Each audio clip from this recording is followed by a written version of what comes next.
I'm currently on the eastern bound section of the Accra-Kasoa Highway. So this stretch is a 3-lane stretch actually, but now has been completely rendered unmotorable for motorists. So for commuters and motorists heading to the central business district and other parts of Accra, those coming from Kasoa, they are unable to use the stretch as it stands now, as the road has been taken over completely by this silt, which is usually washed down some of the hills here in this area. Standing on this silt feels like a quicksand, and as you can see, these two articulated tracks got stuck here in this mud.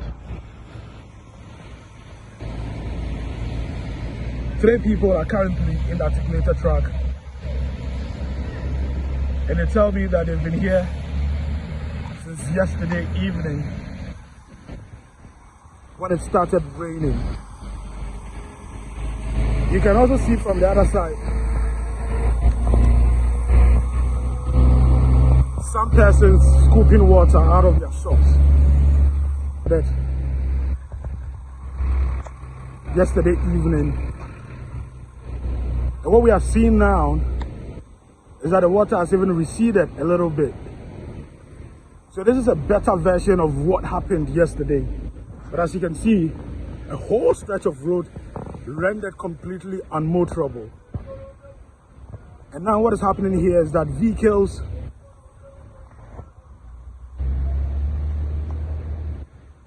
on this part of the road heading to Accra and the central business district have been forced to use this lane. They are now forced to use the western bound stretch. So the western bound stretch, the road leading to Kasoa and its environs, has been reduced to just 1 lane to a particular point. But as you can see, this is the seriousness of what we're talking about.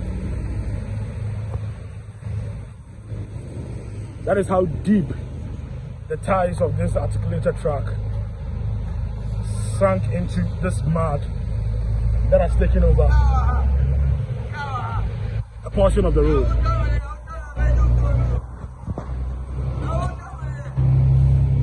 So this is it. And I don't know if you can see what is happening at the other side. That's a police officer